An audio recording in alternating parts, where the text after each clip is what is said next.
Use record context, you will use it all the time. It's a hook that helps you grab the current record.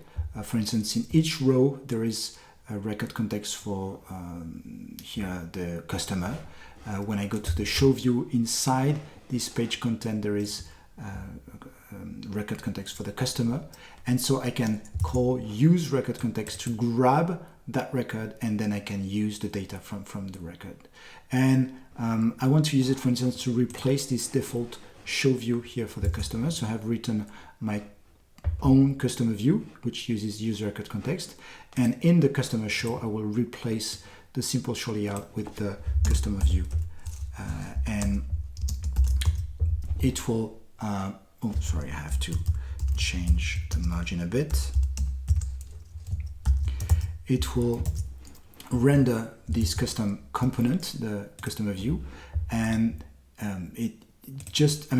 show will fetch the data, put it in a record context, and then customer view will read the data by calling use record context. So I can pass a custom type because use record context is a generic hook, and when I pass the type, record is qualified.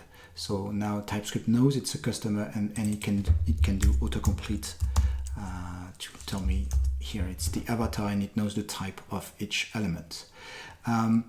TypeScript also knows that record may be null or undefined. So it's important that I check if the record is not null, because if I don't, well, first TypeScript won't be happy, but I may also have problems here. If I refresh the page, what happens is the show controller will fetch the customer, but while it is fetching, it will render its child. It will not wait until the data provider has returned to render its child. So it's important that you check that the record is not null before rendering your custom component.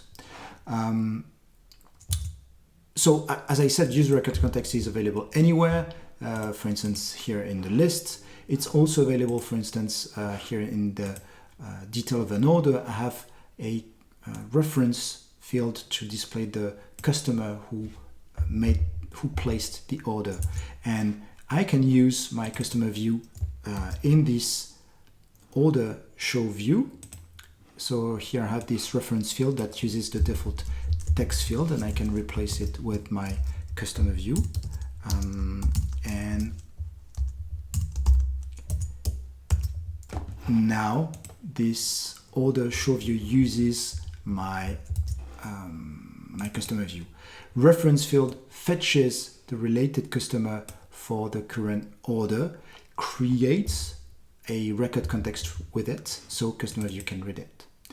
And so you've seen how you can read a record context. Let's see now how you can create one.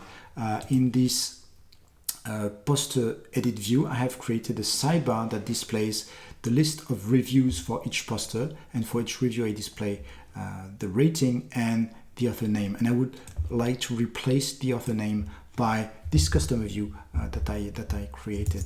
Let's check how the code works. So product edit has a product sidebar that I use as the aside, and product sidebar will first read the record context to grab the current product. So inside the content of the page, the record context returns the product fetched by the edit view.